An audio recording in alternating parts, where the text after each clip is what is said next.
Email's all-new weekend magazine, now with a definitive 10-page guide to TV on demand, where our critics pick what's really worth watching on Netflix, Amazon Prime, iPlayer, Sky, and more. Weekend magazine, now better than ever, and free inside Saturday's Daily Mail. This is LBC from Global, leading Britain's conversation with Andrew Castle. In a quarter of a mile, at the roundabout, take the first exit onto the M4 slip road to London, Heathrow Airport. 14th, Turkey moving to oppose Finland's bid to join NATO. That's really weird, isn't it? Home to terrorist organisations, Sweden and Finland, those hotbeds of terrorism, really. We'll find out what's going on. I'll take you through all of the front pages of the newspapers at home, newspapers this Saturday morning. Later on, I will focus on what's on the front page of the Daily Mail. It's classic red meat. Prime Minister working from home doesn't work. Boris demanding millions to get back to the office. The unions, of course, absolutely up in arms. Look, if 20% of your workforce came under some sort of unspecified... In a quarter of a mile, merge onto M4. ...fight back. And we'll have a senior union man, Dave Penman, on, talking about how civil servants are feeling about the possibility of 20% of their workforce. How will they respond to that? 20% of their workforce under threat. First, a quick chat, well, not perhaps a quick chat, an hour's chat if you want, about curbing this junk food consumption problem that we have in this country. Now, look, are we going to have a sensible debate about this? Are we going to start talking about personal responsibility? Are people absolutely helpless in the face of, for instance, well-placed sweets and sugary snacks? Are they helpless when their children buy or get a handful of these things and put them in their mouth and consume them? Obviously, teams of psychologists and people who understand better than I these things know that the layout and ergonomics of, for instance, a supermarket or a petrol station are very, very important. And when you're channeled through to buy your products, or what used to be a till manned by people but now is a beeping and annoying computer in effect, and you scan your own stuff, when you're queuing up just around about 8-year-old height, there are 3 billion calories of virtually useless food that are put in front of you with lovely wrappers, and it's very, very tempting and everything. Now, is that where our obesity crisis is coming from, or is it something else? 0345 6060 973. I want you to give me a call on that this morning. The Prime Minister has delayed this ban on unhealthy snacks and buy one get one free promotions and the like. It's obviously more complicated than that, but that's the general drive here. He's delayed for at least a year these policies and may get rid of them completely. I mean, he kicked it down the road, as it is said that he aims to focus on creating jobs and scrapping unconservative ideas.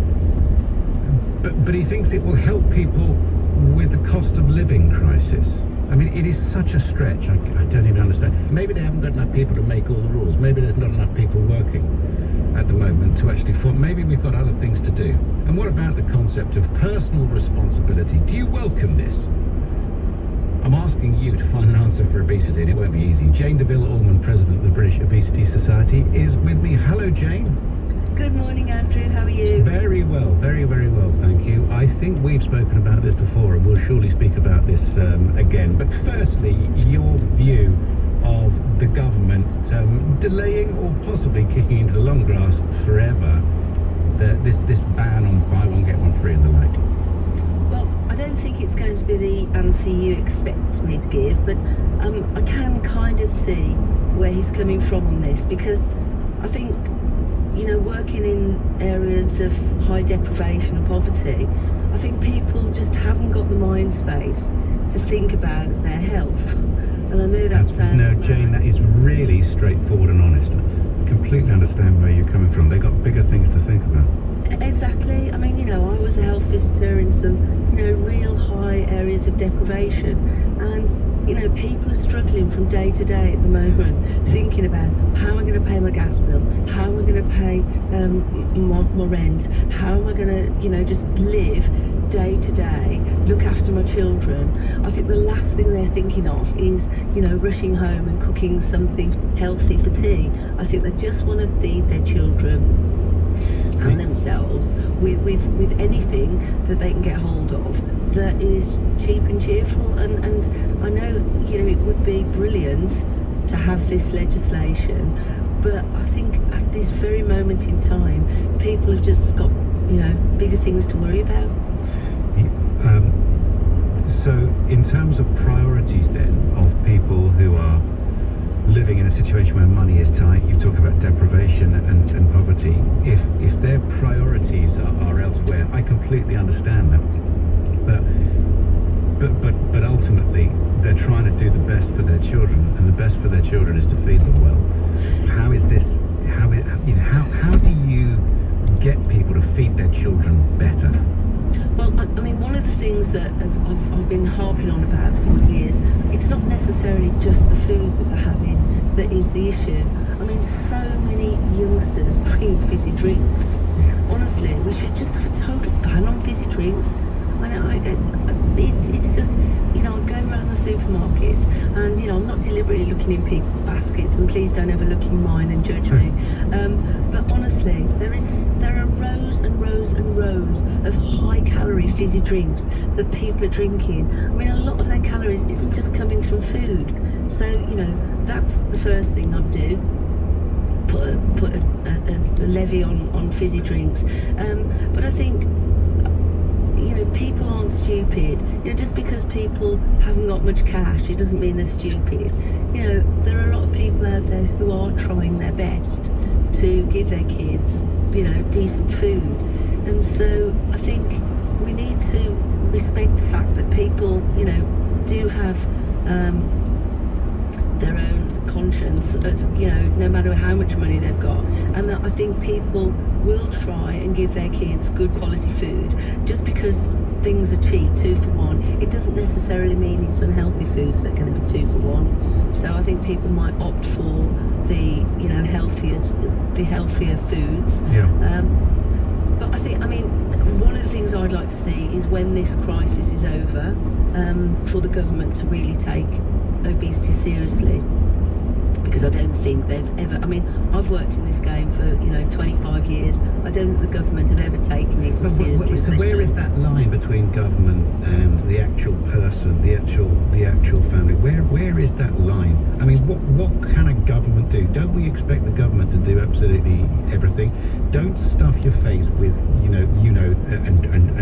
and drink yourself senseless with, power drinks and stuff full of sugar. I mean, do people not know that?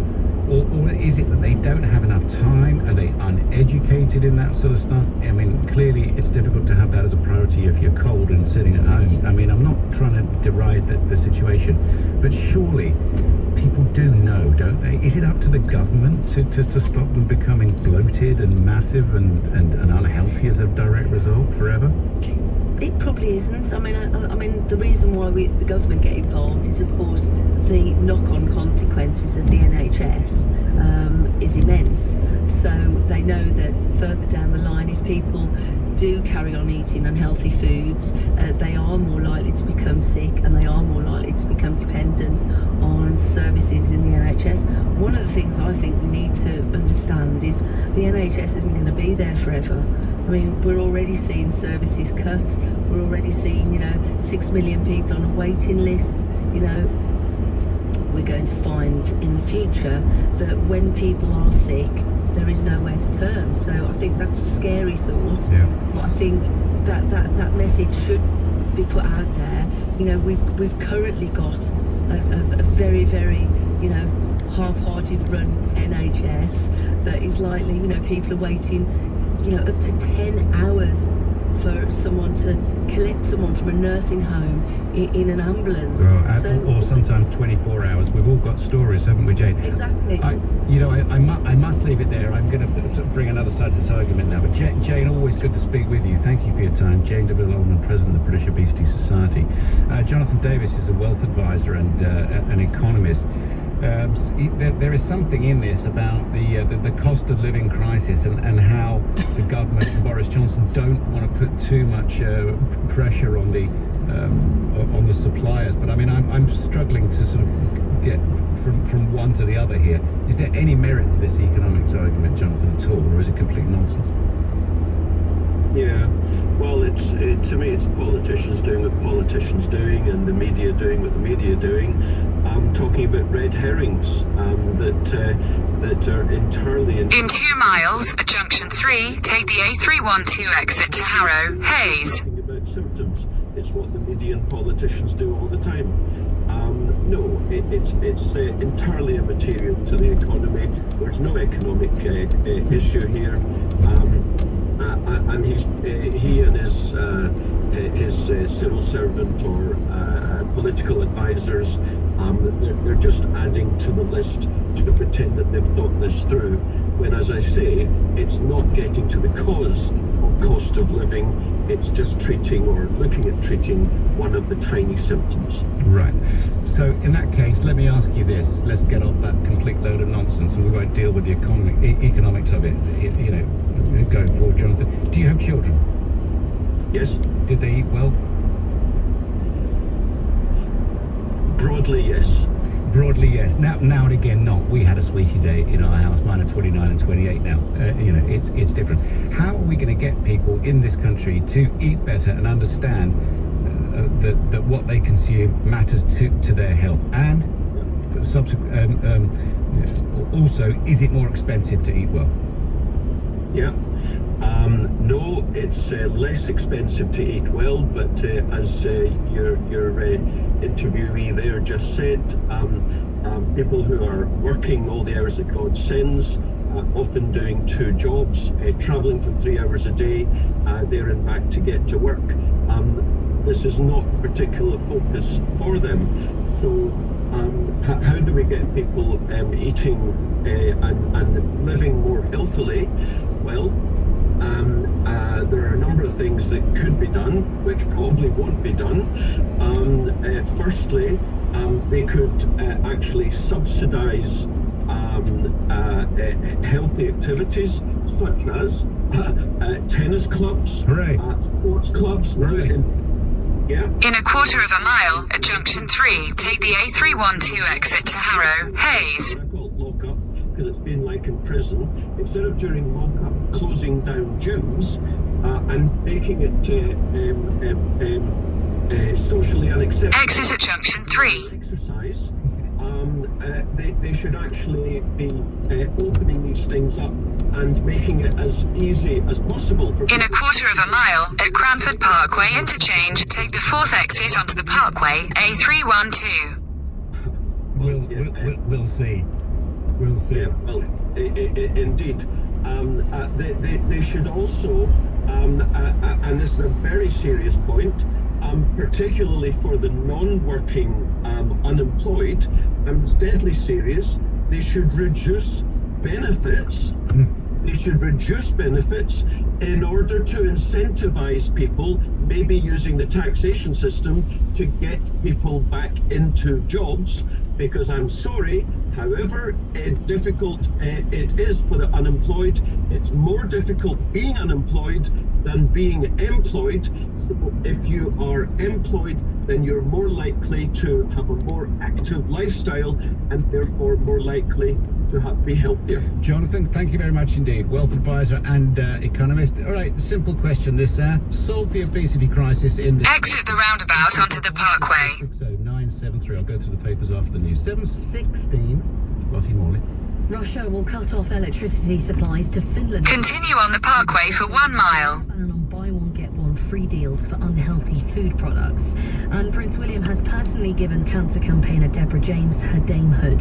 LBC weather, a dry and warm start for most, with a high of 22 degrees. LBC Travel, I'm Anne-Marie Walsh. The A12 in Newbury Park is blocked heading out of town. That's following an accident near to Horns Road. And the A10 in Shoreditch is closed in both directions between Bethnal Green Road and Calvert Avenue for a police investigation. 8 bus routes are on diversion as a result. LBC. Chelsea. Wicked. Discover the incredible untold story of the Witches of Oz. And how one came to be called good, and the other wicked.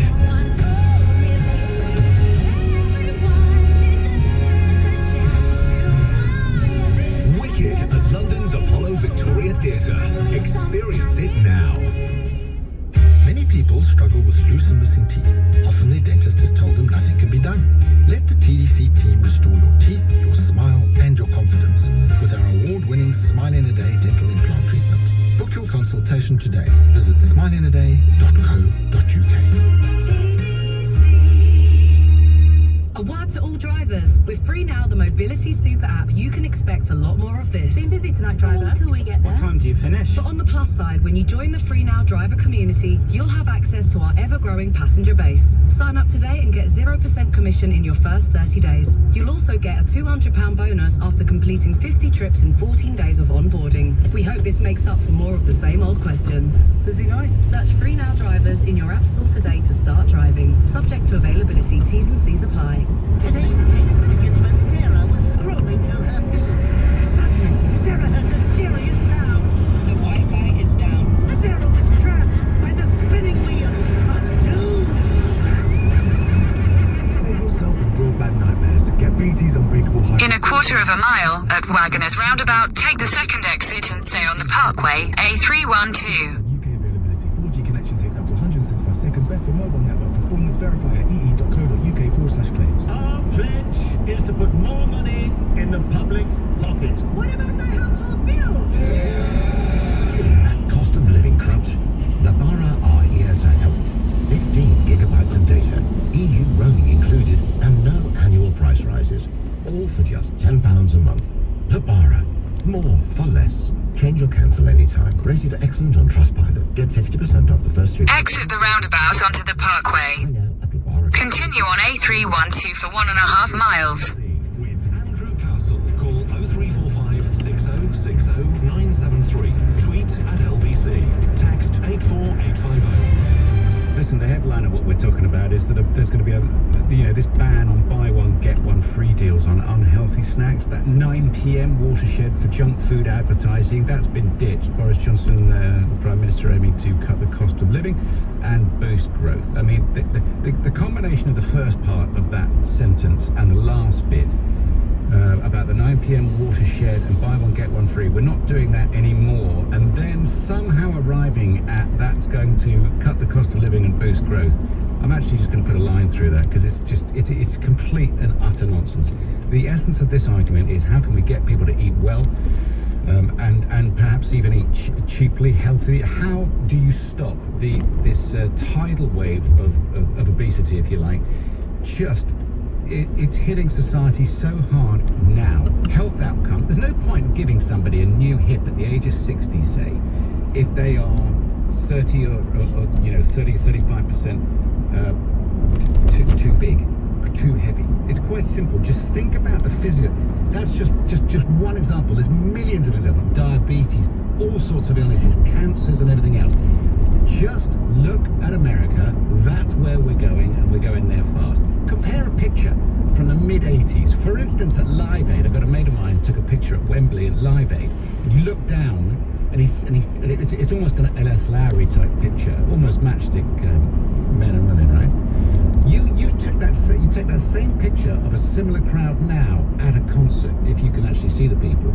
If you just or a football crowd or anything, they're completely different. We are a different shape than we used to be, and it's not great for us. Now you might say, well, with the deprivation and poverty that we've got now and is coming, with the cost of living crisis, this nightmare is not going to get any better. Money is tight, completely get it.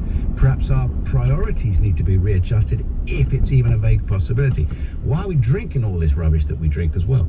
It's a lot of things. I'm asking you to tell me which direction we should go in. Is it the government's responsibility or yours and mine? Christine's in Chippenham. You're our first caller this morning, Christine. How are you? Hello. Fine, thank you. Great. Thanks for calling in. What do you have to say? Well, the truth of all this is, and Boris isn't a good example because he's obese and drinks too much.